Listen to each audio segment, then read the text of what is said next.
مع الأخبار المنتشرة عن تدخل الطيران المصري وغضب الرئيس عبد الفتاح السيسي عن الوضع بالسودان، تعتبر تقلبات الوضع الراهن مجبرة للدول عن كشف ما لديها من أسلحة ردع. فالأحداث بالسودان تنذر عن خطر كبير على الحدود المصرية، وما خطر سد النهضة ببعيد، حيث يعتبر الجيش المصري أقوى جيوش المنطقة، بل ويتربع على عرش أقوى جيوش إفريقيا. يمتلك الكثير من الأسلحة الخطيرة والفتاكة، ما يجعله حصنا منيعا ومعيار الثقل في القارة السمراء.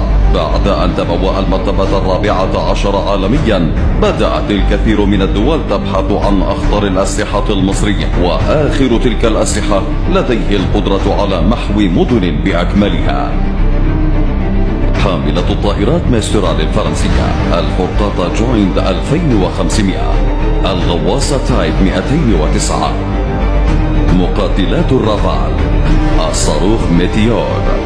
صاروخ ميتيور النيزك، وهو أول صاروخ جو في العالم، يتميز بمحرك نفاث، ويستخدم ميتيور معززة صاروخية تعمل بالوقود الصلب العادي لمنحه السرعة اللازمة للانطلاق، ويعمل خارج مدى الرؤية البصرية DVRAAM، ذو توجيه نشط بالرادار من تطوير شركة MBDA. يوفر الصاروخ القدرة على إصابة والتعامل مع أهداف بعيدة المدى، مجهزة بمضادات إلكترونية ECM على بعد يزيد عن 100 كيلومتر. وتذكر بعض الصحف المهتمة بالشأن العسكري أن له قدرة على تدمير مدن بأكملها.